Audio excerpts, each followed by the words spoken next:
डोडो TV.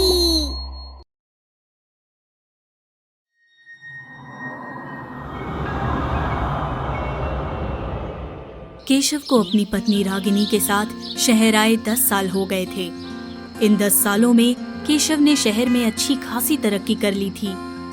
उसने शहर में एक मोटर गैरेज की दुकान खोल ली थी और कुछ लोगों को अपनी दुकान में काम पर भी रखा था। उनमें से एक लड़का था, छोटू। वैसे तो छोटू नाबालिग था, लेकिन वो अनाथ था। उसके माँ बाप को गुजरे करीबन 6 साल हो चुके थे। ऐसे में वो भीख ना मांगकर कुछ काम की तलाश में भटक रहा था। तब केशव ने उसकी खुददारी देखकर उसे काम पर रख लिया। छोटू गाड़ियों की साफ सफाई और धुलाई का काम किया करता था। छोटू केशव के घर पर ही रहता था। वो उसे मालिक और रागिनी को मालकिन कहकर बुलाता था। केशव का एक छोटा बेटा था, आर्यन। वैसे तो आर्यन 11 साल का था, लेकिन उसका दिमाग 2 साल के बच्चे जैसा था। केशव और रागिनी ने उसका बहुत सारे डॉक्टरों से इलाज करवाया, लेकिन आर्यन ठीक नहीं हो पाया। फिर एक रात रागिनी अपने कमरे में बैठी आर्यन को सुलाने की कोशिश कर रही थी कि तभी अचानक तेज हवाएं चलने लगी। तेज हवाएं खिड़की से होकर कमरे के अंदर आने लगी। रागिनी खिड़की बंद करने के लिए उठी। वो जैसे ही खिड़की के पास पहुंची, उसने देखा कि एक तांत्रिक बाबा सड़क पर खड़े लगातार रागिनी को ही घूरे जा रहे थे। रागिनी उन्हें देखकर बोल पड़ी, क्या बात है बाबा, आप यहाँ क्यों खड़े हैं? बेटी, बाबा को बड़ी भूख लगी है, कुछ खाने को नहीं देगी? क्यों नहीं बाबा, आप घर की तरफ आइए, मैं आपके लिए कुछ लाती हूँ। रागिनी बाबा के लिए एक प्लेट में कुछ फल लेकर बाहर आई, लेकिन बाबा तो बाहर थे ही नहीं। रागिनी ने आसपास अपनी नजरें घुमाई, लेकिन बाबा उसे कहीं नहीं दिखे। आखिर इतनी जल्दी वो बाबा जा कहाँ सकते थे? ये सोचती हुई रागिनी वापस अंदर आ गई। वो जैसे ही अपने कमरे में गई, उसने देखा कि तांत्रिक बाबा उसके कमरे में थे। बाबा को अचानक अंदर देखकर रागिनी बहुत डर गई। बाबा आर्यन के बेड के बिल्कुल पास खड़े उसे लगातार घूरे जा रहे थे। रागिनी इतनी डरी हुई थी कि उसकी जुबान से एक शब्द भी नहीं निकल पा रहा था।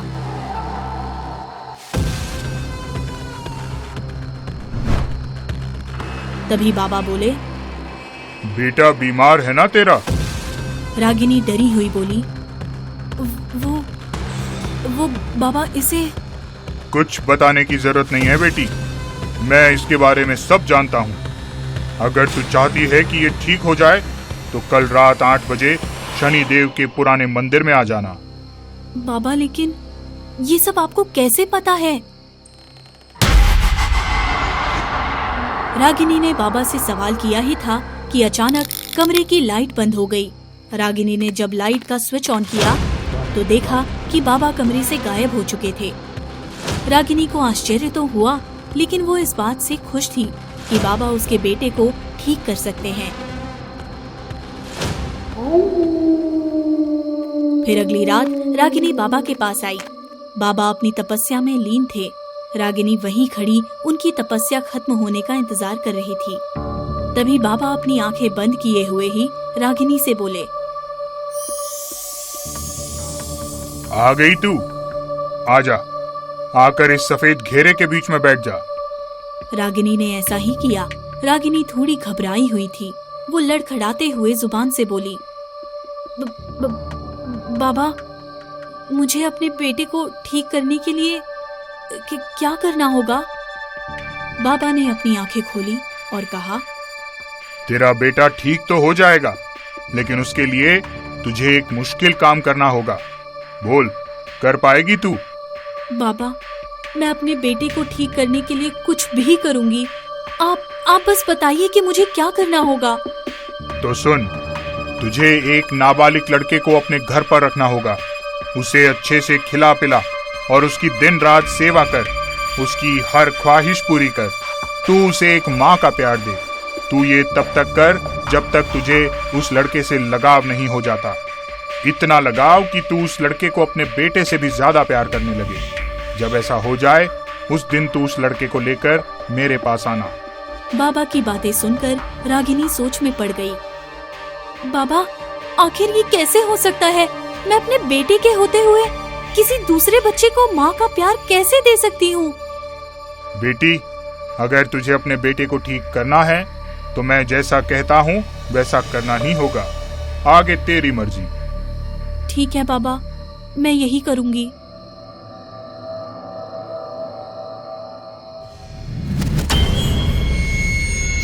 उस वक्त रागिनी के मन में सिर्फ एक ही लड़के का नाम आया, छोटू। फिर अगले दिन रागिनी छोटू के लिए नए कपड़े, खिलौने और बहुत सारी मिठाइयाँ लेकर आई और बड़े ही प्यार से छोटू को अपने पास बिठाकर उसे अपने हाथों से मिठाइयाँ खिलाने लगी। छोटू आश्चर्य भरी निगाहों से रागिनी को देखने लगा। पहले जो मालकिन मुझे खाना तक नहीं देती थी, वो इतने प्यार से मुझे मिठाई खिला रही है। छोटू के मन में सवाल उठा, लेकिन मासूम छोटू, उसे तो बस माँ का प्यार चाहिए था। वो बाकी सारी बातें भूलकर रागिनी के हाथों से मिठाई खाने लगा। मालकिन, मेरी माँ भी मुझे ऐसे ही अपने हाथों से खाना खिलाया करती थी। बेटा, मुझे मालकिन मत बोल, मैं भी तेरी माँ जैसी ही हूँ। आज से तू मुझे माँ कहकर बुलाना। इस तरह रागिनी ज्यादा से ज्यादा समय छोटू के साथ बिताने लगी। वो छोटू की हर ख्वाहिश पूरी करती थी। उसे केशव के साथ काम पर भी नहीं जाने देती थी। केशव को रागिनी का ऐसा बर्ताव देखकर आश्चर्य होने लगा। रागिनी, आजकल मैं देख रहा हूँ कि तुम छोटू पर कुछ ज्यादा ही प्यार दिखा रही हो। नहीं, ये कोई बुरी बात नहीं है, लेकिन दुकान पर काम बहुत बढ़ गया है। उसे मेरे साथ दुकान भेज दो। जी देखिए, छोटू भी हमारे बेटे जैसा है। अब से वो दुकान नहीं जाएगा। आप कल ही उसका अच्छे स्कूल में दाखिला करवाइए। मैं उसे स्कूल जाते हुए देखना चाहती हूँ। रागिनी, तुम्हारे मुंह से ये बात मुझे बहुत अजीब लग रही है, लेकिन बात तो तुम भी सही कह रही हो। छोटू को भी पढ़ाई करने का हक है। मैं कल ही उसका अच्छे स्कूल में दाखिला करा देता हूँ। रागिनी का छोटू के लिए इतना प्यार देखकर केशव का दिल भर आया, लेकिन छोटू अब भी उन्हें मालिक और मालकिन कहकर ही बुलाया करता था। कुछ महीने बीत गए। अब रागिनी छोटू को पूरी तरह अपना चुकी थी। उसे छोटू से इतना लगाव हो गया था कि वो उसे अपने बेटे से भी ज्यादा प्यार करने लगी थी। फिर एक रात जब केशव शहर से बाहर गया हुआ था, तभी रागिनी छोटू को उस बाबा के पास लेकर गई। बाबा, आपने जैसा कहा था मैंने वैसा ही किया। ये छोटू है, इसे मैंने अपना बेटा मान लिया है। मुझे इससे इतना लगाव हो गया है कि इसे एक खरोच भी आ जाए तो मैं देख नहीं पाती। मैं इसके लिए अपनी जान भी दे सकती हूँ। बेटी, मुझे इस बच्चे के प्रति तेरा लगाव साफ नजर आ रहा है। मैं जानता हूँ तू इसे बहुत प्यार करती है। बाबा, मैंने इस बच्चे की बहुत सेवा की है। क्या अब आप मेरे बेटे को ठीक कर देंगे? बेटी, तूने वो सब किया जो मैंने तुझसे कहा था। अब बस तुझे एक आखिरी काम करना है। ये कहकर बाबा कोई मंत्र बोलने लगे। उन्होंने छोटू के माथे पर लाल टीका लगाया और उसे नींबू मिर्ची से बनी माला पहना दी। छोटू को समझ नहीं आ रहा था कि उसके साथ हो क्या रहा है, लेकिन वो अपनी मालकिन पर भरोसा करके उनकी हर बात मानता रहा। आखिर में बाबा ने लाल कपड़े से लिपटी एक चीज रागिनी को थमा दी। रागिनी ने जैसे ही कपड़ा हटाया, उस चीज को देखकर उसके होश उड़ गए। वो एक तलवार थी। बाबा, आप ये तलवार मुझे क्यों दे रहे हैं? इस तलवार से तुझे बलि चढ़ानी है। लेकिन बाबा, बलि किसकी देनी है? यहाँ तो कोई जानवर नहीं है। जानवर नहीं, नर। तुझे नर बलि देनी होगी, इस बच्चे की। रागिनी के तो जैसे पैरों तले जमीन ही खिसक गई। उसके हाथ से तलवार नीचे गिर गई। वो बाबा के सामने अपनी घुटने के बल झुक गई और रोने लगी। बाबा, ये मुझसे नहीं होगा। मैं अपने ही बच्चे को कैसे मार सकती हूँ? बेटी, अगर तुझे अपने बेटे को ठीक करना है तो तुझे बलि देनी ही होगी। ये सुनकर रागिनी ने तलवार उठा ली। उस वक्त रागिनी का दिमाग सुन्न हो गया। तभी छोटू बोल पड़ा, माँ, हम घर कब जाएंगे? छोटू ने पहली बार रागिनी को माँ कहा था। रागिनी रो पड़ी, लेकिन उस दिन उसके अंदर की ममता खत्म हो चुकी थी। उसने तलवार के एक ही वार से छोटू का सिर धड़ से अलग कर दिया और बेहोश होकर जमीन पर गिर पड़ी। सुबह जब उसे होश आया तो वो अपने कमरे में अपने बिस्तर पर लेटी हुई थी। उसे ये सब एक सपने की तरह लग रहा था। वो जल्दी उठी और छोटू को ढूंढने लगी। वो आर्यन के कमरे में गई, लेकिन कमरे में ना तो आर्यन था और ना ही छोटू। फिर रागिनी बाहर की तरफ आई। बाहर उसने देखा कि आर्यन अपने पिता की गाड़ी साफ कर रहा था। रागिनी उसके पास आई और बोली, आर्यन बेटा, तुम यहाँ क्या कर रहे हो? आर्यन ने जवाब दिया, मालकिन, मैंने गाड़ी अच्छे से साफ कर दी है। अब मालिक मुझसे खुश होंगे ना? ये सुनकर रागिनी की रूह कांप उठी, क्योंकि आर्यन अब छोटू की तरह बन चुका था। रागिनी को अपने किए पर पछतावा होने लगा। जब भी वो आर्यन को देखती, उसे छोटू का चेहरा नजर आता। वो ये दुख बर्दाश्त नहीं कर पाई और आखिर में परेशान होकर उसने खुदकुशी कर ली।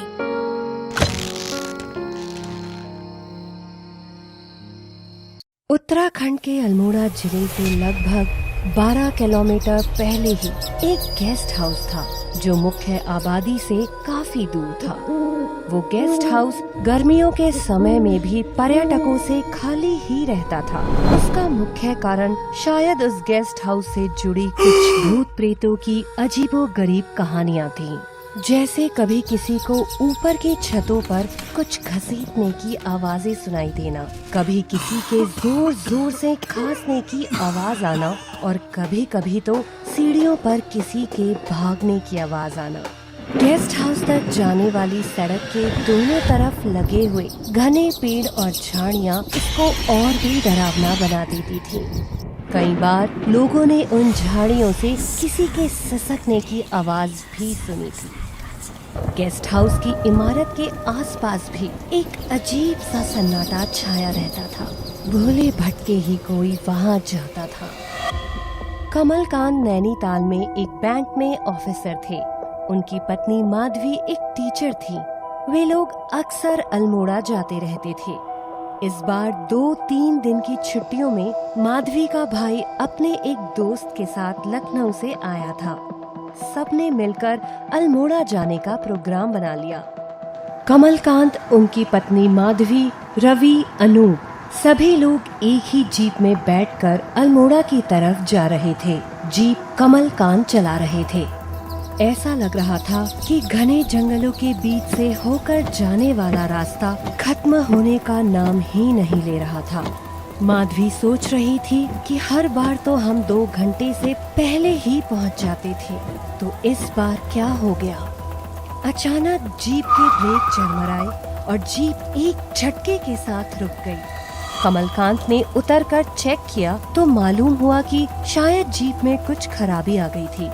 अचानक ही जोर जोर से बिजली चमकने लगी और बारिश शुरू हो गई। जीप में कुछ खराबी आ गई है और यहाँ आसपास कुछ भी नहीं है जहाँ इसको दिखाया जा सके। आसपास कोई रहने की जगह हो तो यहीं कहीं रुक जाते हैं, क्योंकि अंधेरा गहरा गया है और हवाएं भी जोर जोर से चल रही हैं। इतनी बारिश में पहाड़ी रास्ते पर जाना ठीक नहीं होगा। कल सुबह तक शायद कोई हल निकल आए। तभी अचानक बिजली चमकने से रवि की नजर उस रास्ते पर पड़ी जो ढलान पर था और वो शायद किसी गेस्ट हाउस की तरफ जा रहा था, जैसा कि सड़क के किनारे लगे बोर्ड पर लिखा दिख रहा था। सभी लोग जीप से उतरकर जैसे ही आगे बढ़े कि तभी पेड़ पर बैठे उल्लू और चमगादड़ों के एक साथ उड़ने की आवाज से सभी चौंक गए। अचानक कहीं से एक मोटा बिल्ला उनके सामने आ गया, जिसकी चमकती आंखें बड़ी भयानक लग रही थी। गेस्ट हाउस के चौकीदार से पूछने पर रहने की जगह मिल गई। चौकीदार ने गेस्ट हाउस के बावर्ची बद्री काका को आवाज दी तो वे भागते हुए आए। चौकीदार और बद्री काका सामान उठाने में मदद करने लगे। बद्री काका को देखकर कुछ ठीक सा नहीं लग रहा था। माधवी को गेस्ट हाउस के चारों तरफ एक अजीब से सन्नाटे का एहसास होने लगा, खास तौर से बद्री काका की आंखों को देखकर, जिसमें एक अजीब सी खामोशी छाई थी। उसे न जाने क्यों डर सा लगने लगा। उसने कमलकांत से जब कुछ कहना चाहा तो उन्होंने उसे चुप करा दिया, क्योंकि पहले से ही सभी लोगों के चेहरे पर एक अनजाना सा डर दिखाई दे रहा था। गेस्ट हाउस काफी बड़ा था, लेकिन इमारत पुरानी लग रही थी। एक कमरे में रवि और अनूप ठहरे, दूसरे कमरे में कमलकांत और उनकी पत्नी माधवी। चाय बनाकर बद्री काका ने सबको लॉबी में ही बुला लिया था। सबको आए अभी 5 मिनट भी नहीं बीते थे कि बद्री काका ने चाय बना भी दी। चाय देकर वो रसोई में चले गए। चाय पीते पीते ही, भाई यहाँ थोड़ा सावधानी से रहना होगा। गेस्ट हाउस तो बड़ा है पर थोड़ा डरावना लग रहा है। मुझे तो लग रहा है रात भी कट जाए तो गनीमत है, कहीं वाकई भूत प्रेतों का साया न दिखाई पड़ जाए। बारिश ने तो वैसे ही मुश्किल में डाल दिया है, जीप को भी इसी वक्त खराब होना था। भूत प्रेत, मैं इन बातों में बिल्कुल विश्वास नहीं करता।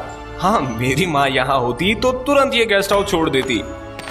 चाय पीकर सभी लोग अपने अपने कमरे में चले गए। तब रवि ने बाहर जाकर चौकीदार से पूछा, तुम यहाँ कब से काम कर रहे हो? यहाँ खाना ठीक ठाक मिल जाएगा? बहुत भूख लगी है, जरा जल्दी से कुछ बनवा दो। और यहाँ कोई भूत प्रेत तो नहीं है? साहब, खाना बद्री काका बनाते हैं, आज ही गांव से आए हैं, थोड़ा थके होंगे पर मैं बोल देता हूँ जल्दी बना देंगे। और मुझे यहाँ आए यही कोई 6-7 महीने हुए होंगे। साहब, भूत प्रेत देखा तो नहीं पर सुना जरूर है।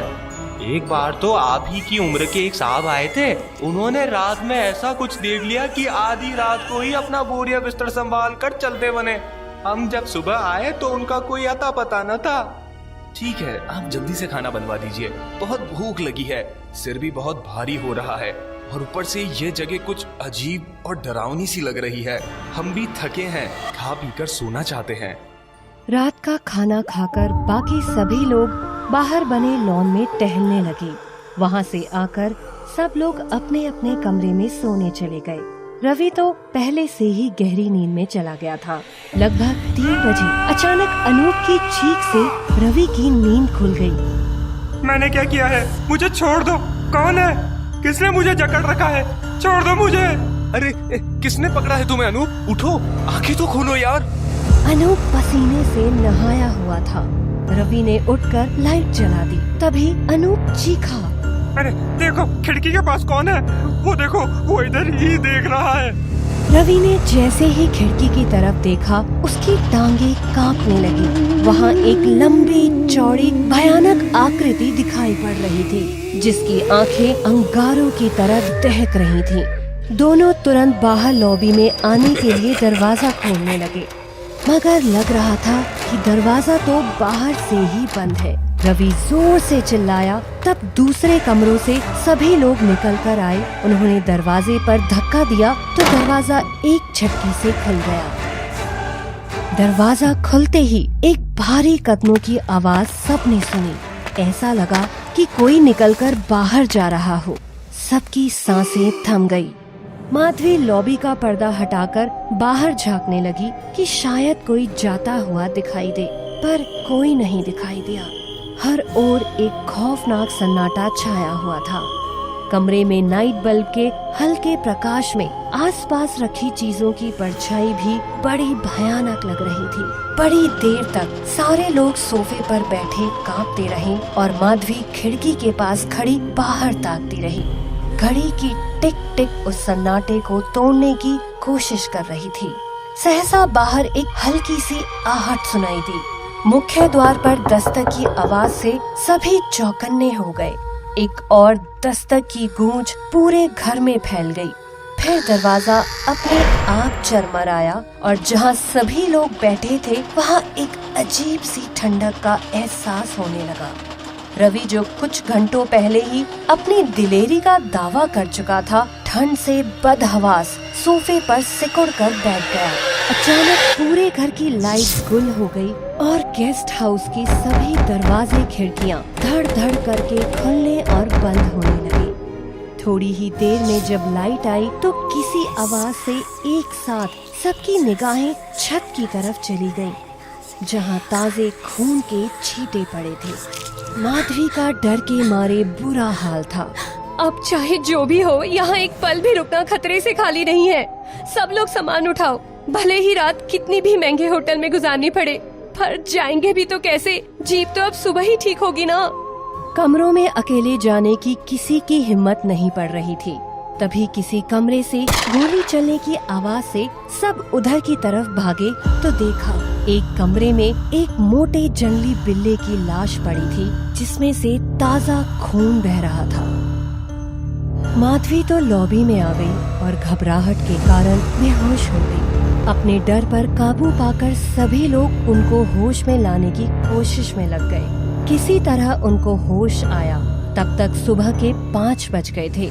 दरवाजा खुला तो बद्री काका को देखकर सबने थोड़ी राहत महसूस की, पर माधवी को कुछ खटक रहा था। बद्री काका सबको लॉबी में खड़ा देखकर उधर ही आ गए। जब सारी बातें सुनी तो जल्दी जल्दी उस कमरे की तरफ बढ़ गए। साहब, वहाँ तो कुछ भी नहीं है, ना बिल्ला है ना खून के दाग। वाकई वहाँ कुछ भी नहीं था।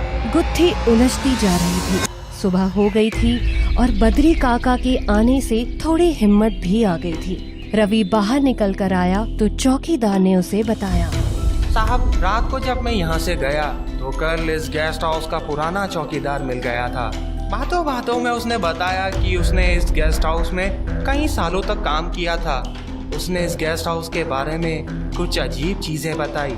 वो कह रहा था कि एक बार गेस्ट हाउस में एक पति पत्नी ठहरे थे। 4 दिन रहे पर सारे समय लड़ते रहे।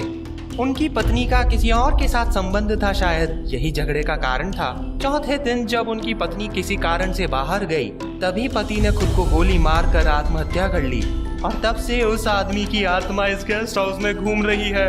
सभी लोगों ने इतना सुनते ही तुरंत वहाँ से निकलने का फैसला कर लिया और अपना अपना सामान उठाकर जीप में बैठ गए।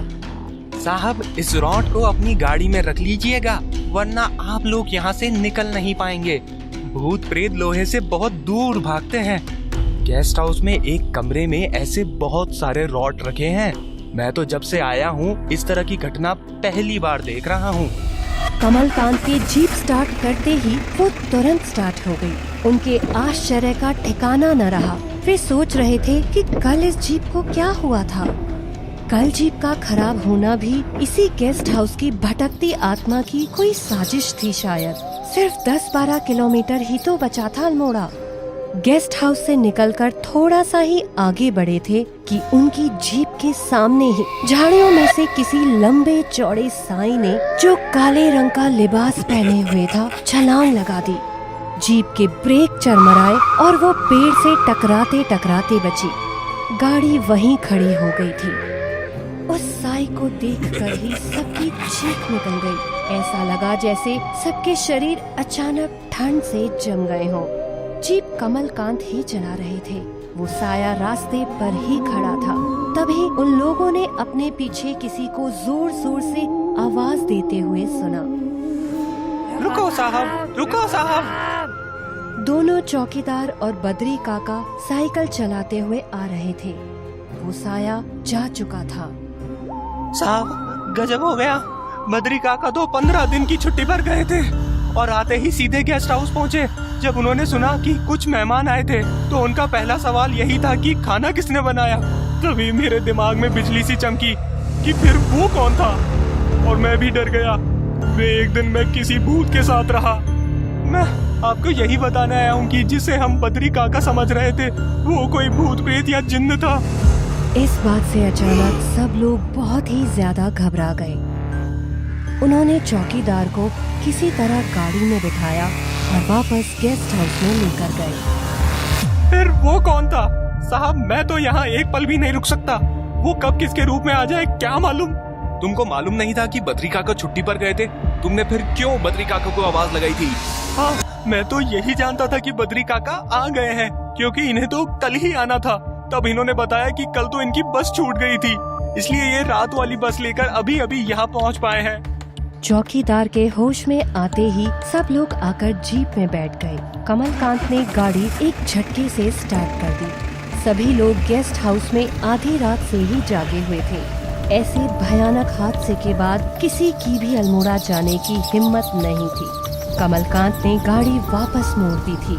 पूरे रास्ते सबके प्राण हलक में अटके रहे कि कहीं फिर कुछ अनहोनी ना हो जाए। आज के बाद कहीं जाने से पहले उस जगह के बारे में मालूम किए बिना नहीं जाएंगे।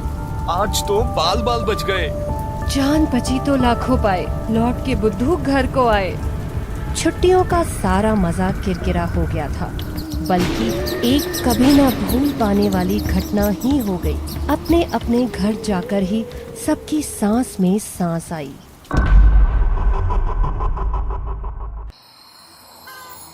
एक दिन सुधीर अपनी पत्नी शांता को लेकर गांव से शहर जा रहा था, लेकिन उनकी गाड़ी बीच में ही खराब हो जाती है। तभी मौसम भी खराब हो जाता है और जोर से बारिश शुरू हो जाती है, जिसके कारण उन्हें देरी हो जाती है और अंधेरा हो जाता है। यार, इस गाड़ी को भी अभी बंद होना था, ऊपर से ये बारिश।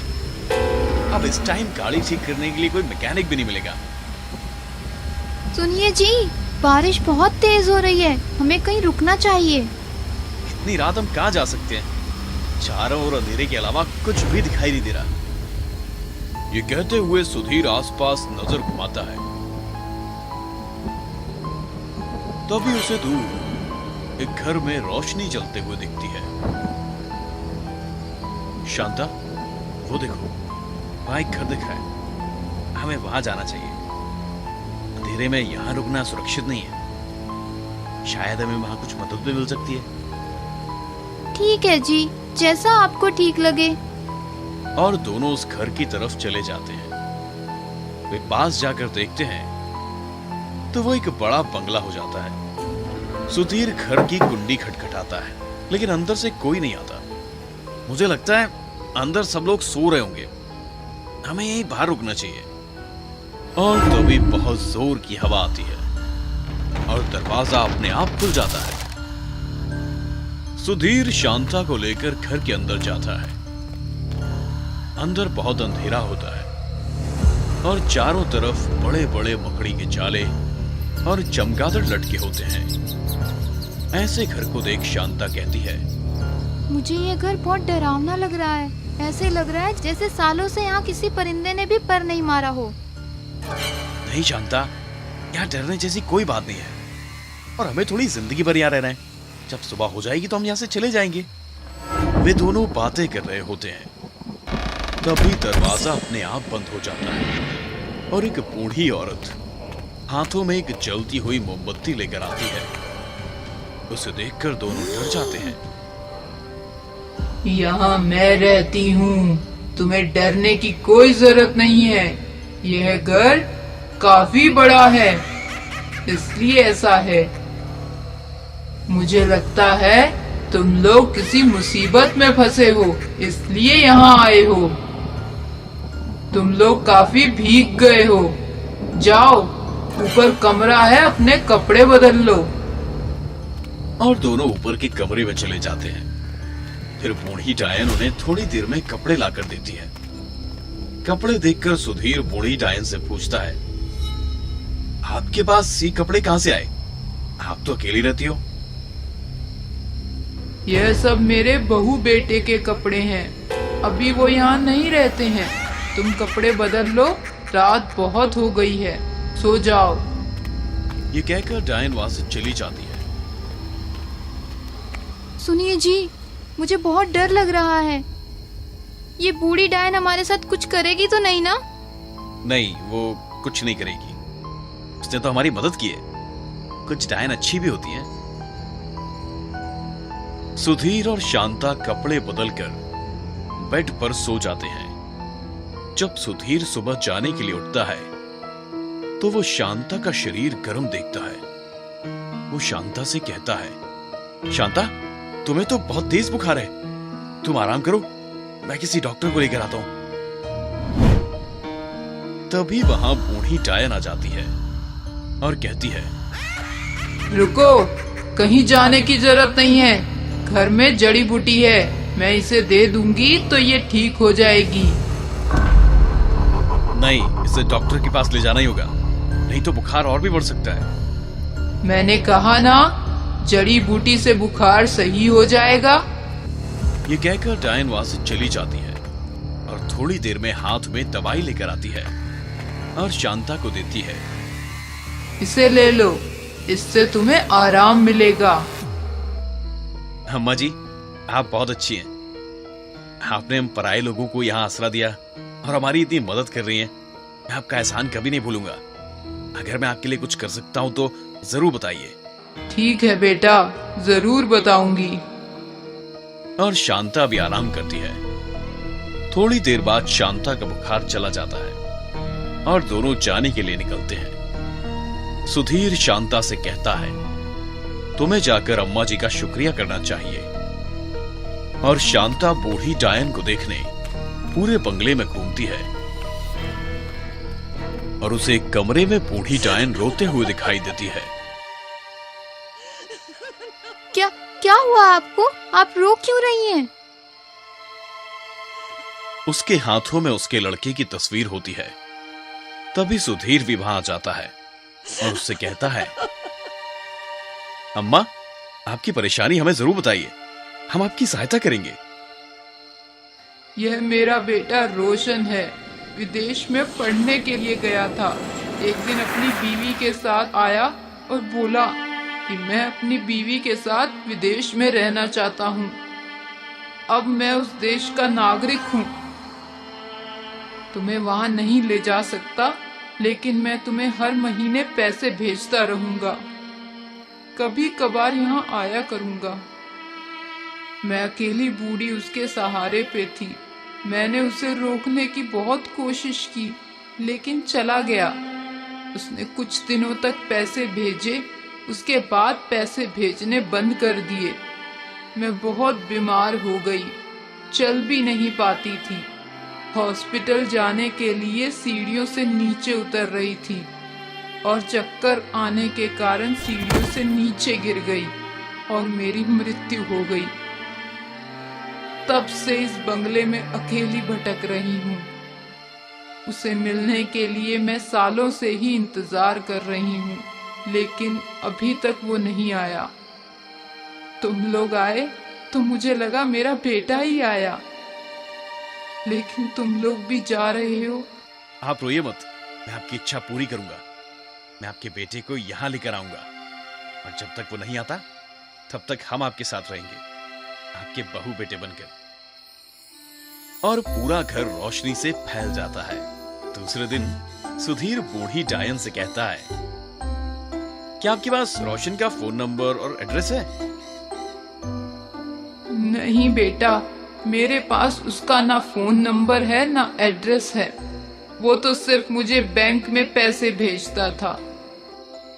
आप मुझे अपने बैंक का खाता बुक दीजिए, मैं जाकर पता लगाता हूं। बूढ़ी डायन सुधीर को खाता बुक देती है और वहां से सुधीर चला जाता है।